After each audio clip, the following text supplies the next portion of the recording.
So now we might have to take this over into the next section, but Lola and some other folks are asking about UL listing. Lola says, Yeah, please explain UL listing. Lots of confusion about this designation. So let's start it here. We've got about a minute, so it's going to take a break. So start off here, and then we'll carry it over. sure. Our packs are all UL listed, right? There's different listings out there. Everybody's pack, for the most part, most of the cells that you buy from China are listed at the cell level, but that's it.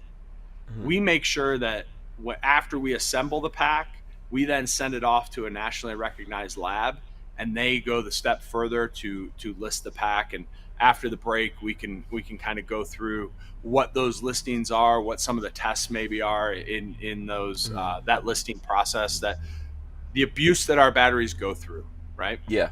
I think this is a big question, and I've heard a lot of chatter, at least even behind the scenes, just about UL listing. There's a whole different bunch of kinds of UL listing, and all that. So yes, we're gonna get into Yep. that right after this. Hit the thumbs ups. Yeah, it's a. I know why they made you the CRO. The chief revenue officer. That's the guy with the money. You are efficient. I was like, there's no way he's gonna get this answer in before we take a break. You did though. I was amazed by that. I Um, tried. yeah, you did a So good job. you could go down with the listing question.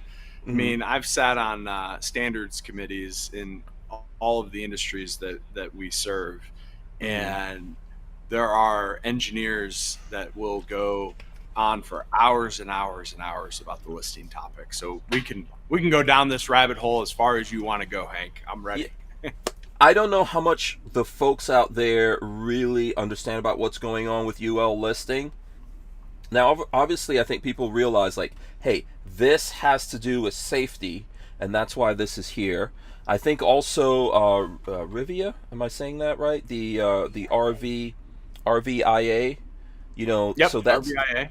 now that's a board that's setting standards for the RV Yep. industry and what kind of batteries in specific. They do everything that goes into an RV, I think, but batteries in specific. What kind of batteries are in there? What's their UL listing, etc. Right? Am I right or wrong on that one? Yeah, you're 100% right.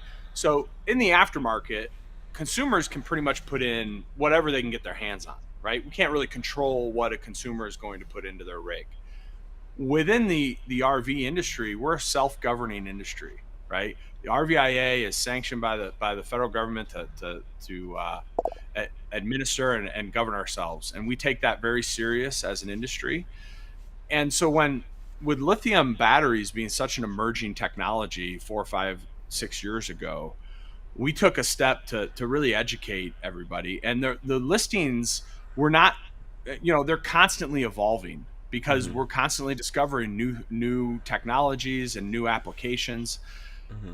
It was really important to us as a manufacturer to make sure that all the other battery manufacturers were operating at the same safety level, right? We didn't want to be undercut by somebody that was coming in with an unsafe battery, because anybody that has an issue with lithium is going to set everybody else back. Mm-hmm. So whether it's our battery or another battery, we just wanted to make sure that the consumers were deploying them safely. So the best way to do that was to say, hey, if you're an OEM and you're going to put lithium batteries in your rig before it hits the dealer lot, the battery pack or the battery system has to be listed. It's Mm-hmm. not enough just to have the cell listed.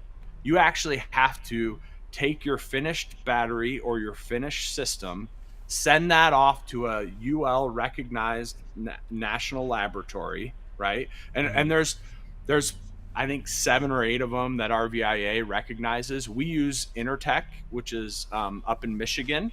That's Okay. the If you see anything that has that ETL mark on it, that's Intertech. That's one of the labs that RVIA recognizes. Because if you only used UL writes the standards, right? Under Underwriters Laboratory, they write the standard, and they also do testing. But if you only use Oh, one okay. lab, Mm-hmm. but if you only used one lab to do the testing, the queue to get into that lab would be years long, and you'd Mm-hmm. never get products to market. Mm-hmm. So the other laboratories, they test to the UL standard, and then they list your product, and RVIA decides which laboratories are kind of endorsed or able to be adhered to, right? So Yeah. we use ETL. We list our batteries to UL 2054 as well as IEC 62133.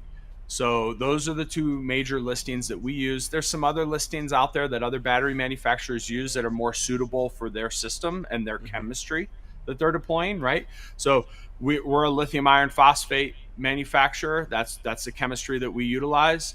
Other Okay. folks use NMC, and with an NMC battery, maybe a different listing is more appropriate. The important thing to us as a manufacturer is that other battery guys are all adhering to the same safety standards, and those listings really do ensure that people are deploying lithium responsibly. It's not, again, the biggest thing is that it's not enough just to have that cell be a listed cell. That's a prerequisite for Hmm. every listing. Hmm. It's critical that the pack, after it's assembled, is then listed.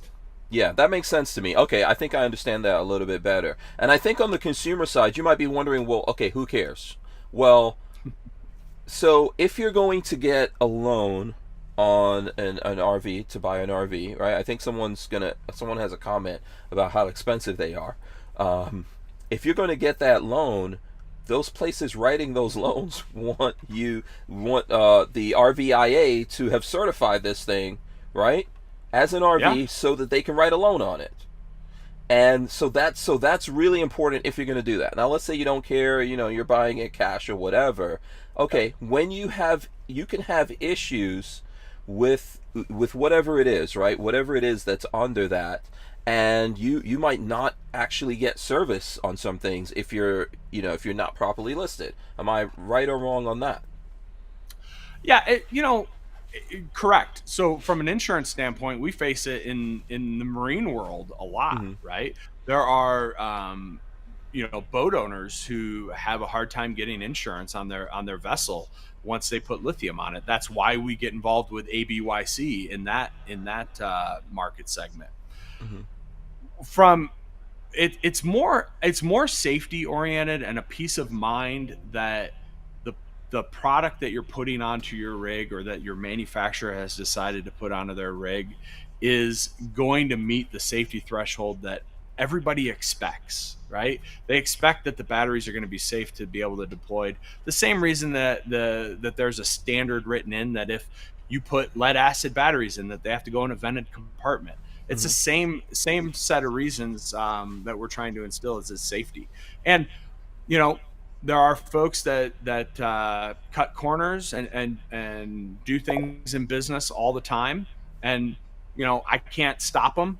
Hmm. But what we can do as a manufacturer is we can build the safest product possible, and that's what we do. I always say, Hank, I don't want to lose sleep over safety.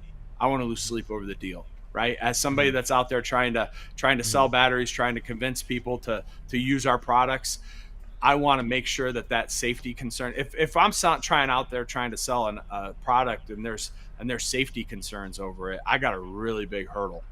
Yeah. But if I'm trying to sell a product and maybe it's more expensive, I can justify that because I'm building the safest product on the market.